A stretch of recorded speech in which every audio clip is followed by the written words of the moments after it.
The FBI has its hands full. Now they've got two major investigations going on simultaneously, so they've got to stay organized. The initial response to Boston was massive, and so they're going to have to reallocate some of their resources in order to now pursue this Ricin plot, which may or may not be connected, something which they won't do. For them, by now, I'm quite certain they've identified a number of persons of interest based on video and image analysis, and they're trying to track those people down. And that's based, and you're referring specifically to Boston? Yeah, back to Boston. Persons of interest, and based upon your experience, typically a list like that would be, what, 10 people, 100 people, any sense?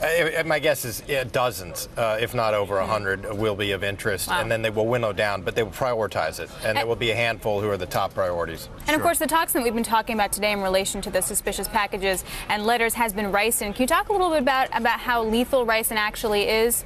So ricin, if it gets under your skin and into your bloodstream, is incredibly lethal. So less than a grain of salt is enough to kill you of ricin. But it really has to penetrate inside your body. If it's just on your skin, it's typically not lethal. So it's normally used for assassinations historically, and so someone would prick someone with it, and that's it. If someone inhales it, they could also get sick with it. But ricin is relatively stable and is not easily aerosolized and inhaled. So can we learn anything or surmise anything from the fact that these letters and packages had ricin in them versus, say, another maybe perhaps more lethal, more quickly lethal substance? Yes, ricin is the most easily acquired of all toxins and biological weapons. It's in fact not biologically active. It's not like anthrax. Anthrax really requires quite a bit of skill to assemble. Ricin, the basic recipe for doing it has been available in print form since the 60s. It's been done by extremists around the world. It involves castor beans and acetone, the right assembly. You have ricin. So is it fairly easy to actually create? Yes.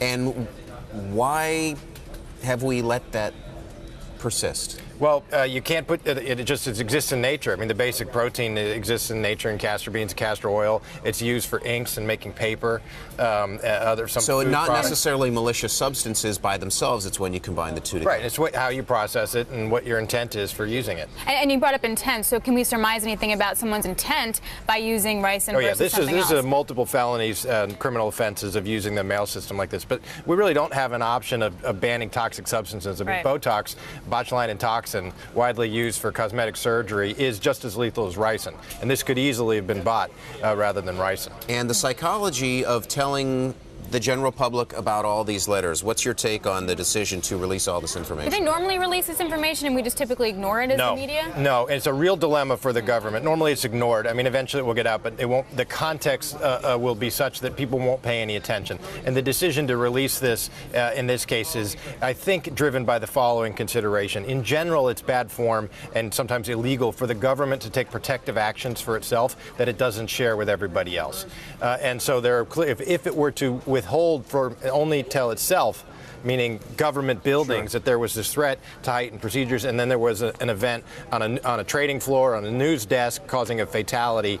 That's very bad when that happens. So this is the dilemma, which is that consideration drives you to make the announcement. But once the announcement's made, everyone is profoundly dissatisfied because there's no specificity, there's no clear answer about what to do, and it's something that this administration, the Obama administration, is wrestling with for the first time, as the Bush administration did in the weeks after 9/11. Right. Good point.